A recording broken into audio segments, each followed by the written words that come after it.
So I'm having a chat with Limahl. How are you? Hi, Jim. I am very good, thank you. Good. It's approaching two big days for me. So I've got my birthday in December and, of course, Christmas Day.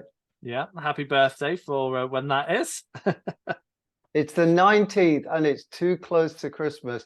I get Christmas cards that say PS Happy Birthday. Saves on the money and the postage then.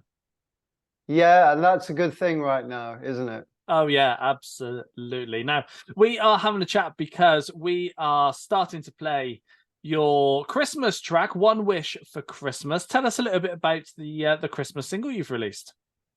Well, I on my bucket list, I always wanted to write a song about London because I've lived here most of my adult life and some great memories, great times. And then I always wanted to write a Christmas song.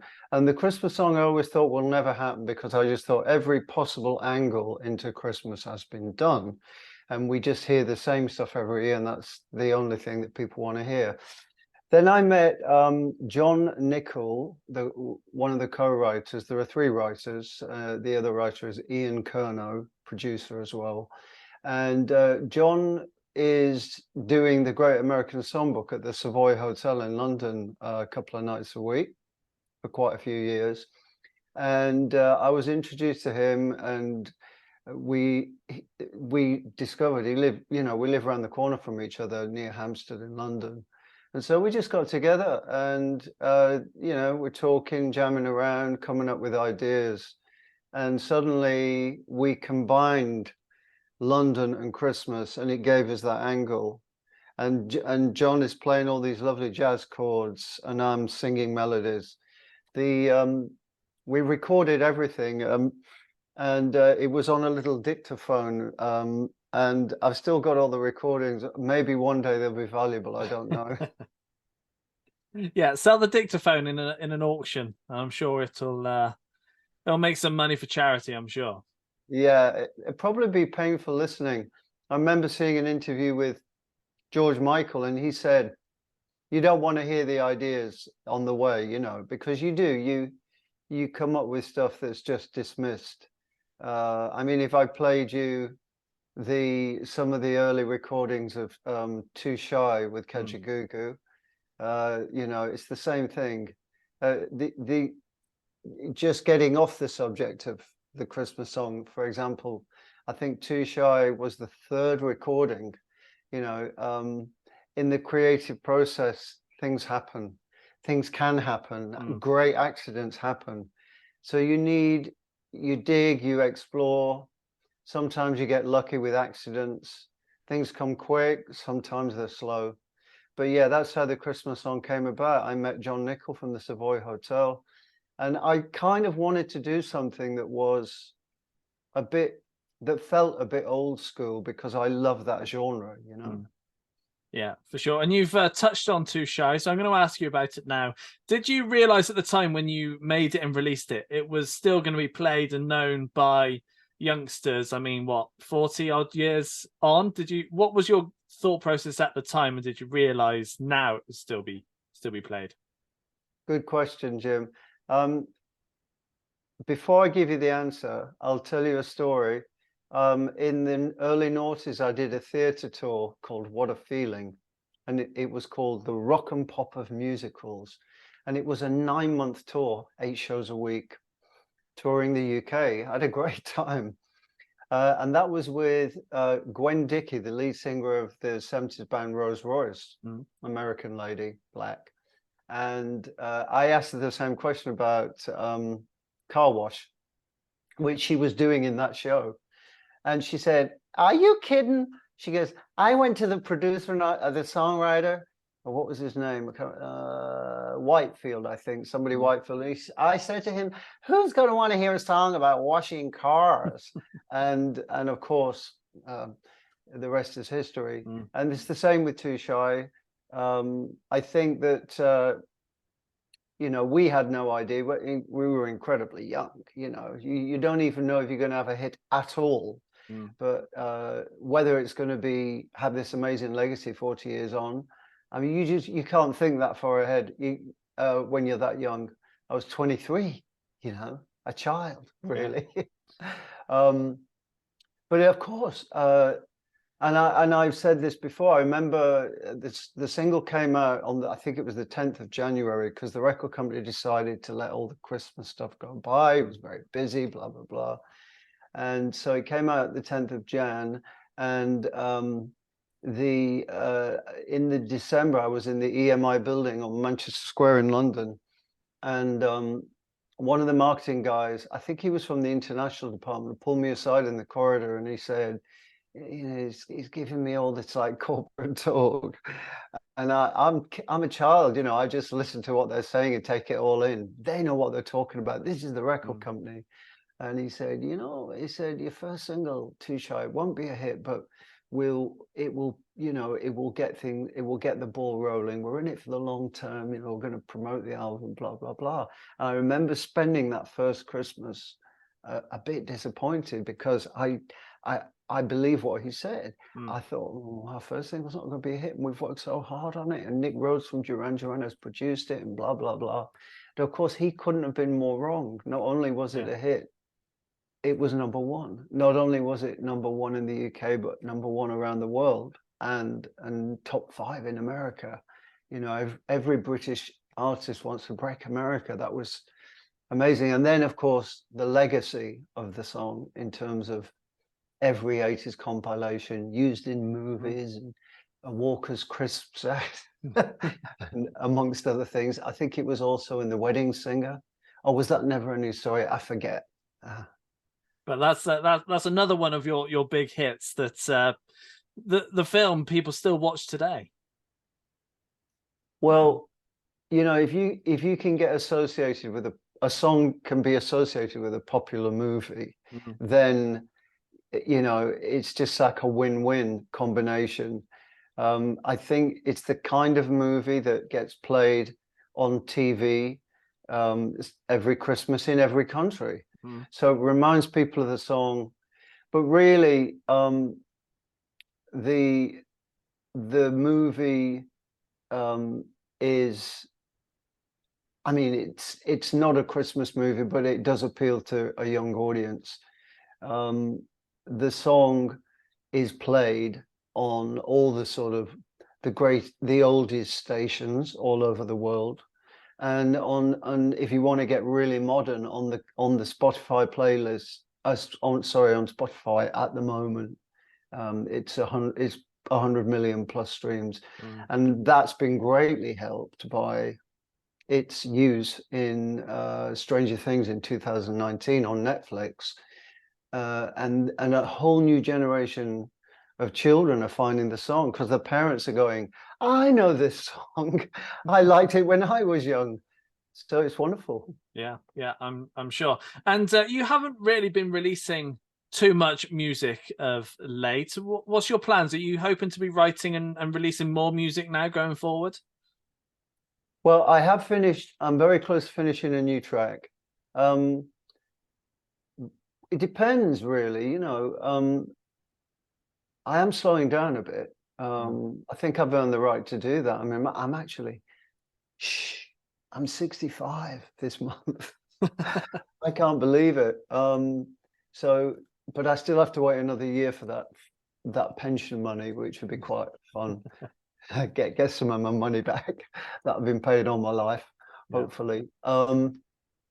I don't know. I mean, I swim, I look after myself because you have to in life, no matter what you do. I think it's quite tough in the creative industries because, you know, it is stressful. And we tend to worry, you know. I worry about every aspect of a performance, you know. I think when I do a live show now, there's like 13 people involved. There's the band, and then there's someone doing the lights and someone doing the screens, because that's kind of the new norm, you know. And I had to, a couple of years ago, I got a whole bunch of content for the screens. And then there's someone doing the front of house sound, someone doing the stage sound. There's a tour manager booking all the flights and the hotels, blah, blah, blah. You know, so, and I worry about every single aspect of it. I'm not supposed to. I'm supposed to delegate, but I don't know. I can't definitively sit here and say, I mean, some people might say, good, Limahl, take it easy, you've earned it, or good riddance. I don't know. The voice still works, you know.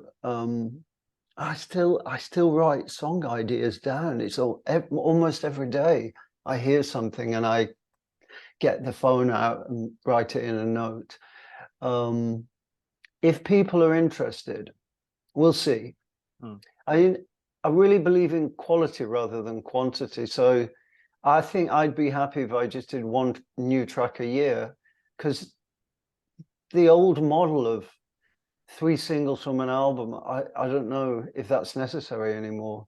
Just do one great track, and basically people are streaming a lot of the time, aren't they? Yeah, keep it ticking along. And there's kind of a similar question in regards to Kajagoogoo. I mean, it's been a good 12 years plus now since you were last together. Do you think you might get the band back together at some point and do a show or release some more music? I always say never say never. Highly unlikely. Highly unlikely. Because certain things have happened, you know. I mean, I think it's commonly known I was fired in a phone call for no reason. I even saw Jez, the drummer, this year. We went for lunch, and I asked him, I said, why did they fire me? And he couldn't really tell me, you know.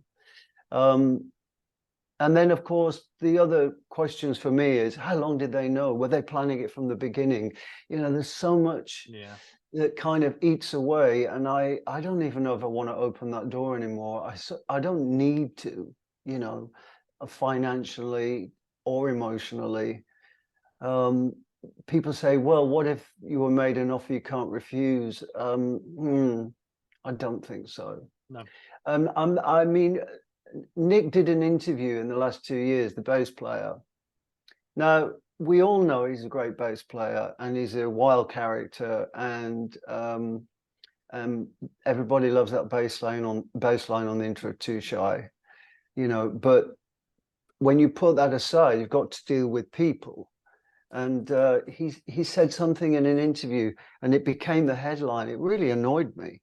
And it was, this is what he said about me, and this is 40 years later. He said, it quickly became apparent that Limahl was untenable. Look, I know the sentence. I read it. I was like, what? Yeah. You know, he wouldn't dare admit that they made a mistake. That would be, so he's still trying to justify it 40 years later. So, you know, if I was coming around to the idea that you know, something else could happen, things like that, just like cut it dead, because then I'm angry again, you know. Yeah, I'm just human. I'm not going to sit here and pretend that things like that don't affect me. Yeah, absolutely. And a final question. I'm not going to say my age, but I'm quite a few years younger than yourself, and obviously I've heard the songs, but the first time I came across you was watching I'm a Celebrity about 10 years ago. How was your time on that? Good and bad. Good and bad. It's terrifying going in. Although I think in 2012 it was slightly easier than it is today. I mean, the hanging off buildings on the entry or jumping out of helicopters. I'm not sure which one I would rather not do. Mine was fun. I had to spend the night in a hut with Rosemary Schrager, the chef, and we couldn't get any sleep. Well, that's pretty uncomfortable, not being able to sleep. We were pretty tired, and then we had this sort of mad karaoke moment about 5 in the morning, sort of delirium from lack of sleep, and you couldn't lie down because there were creatures and spiders the size of your hands, about 6 of them running around the wall. Terrifying. I hate spiders anyway. But Helen Flanagan was one of the contestants, and she said something to me. I responded quite organically and gave Anton Deck the sort of one of their catchphrases they used for quite a while on that year, which was, Helen said something to me and went, "High five, Limahl." And I said, "Helen, this is not a high five moment." And and that was it. Anton Deck got hold of that, and they just kept using it and using it in their little clips. So, you know, it was good and it was bad. I was voted out quite quickly, which, you know, I don't know. It's sort of, you wonder, what have I done that the public disliked me so much? I don't know. So it's good and bad. Yeah, and if you get asked to do the best of in South Africa, you're going to be heading off down there to do it again. There's a best of coming up. They did one this year where they got a whole bunch of former campmates back together to do it all over again. Well, I haven't been contacted. I don't know. I'd have to see how I was feeling at the time. Could be interesting. I might get a chance to redeem myself. I think I was crying on the second night, you know. I can't, I'm an emotional guy, you know. What can I say? Great stuff. Limahl, it's been a pleasure having a chat with you. Thank you, Jim.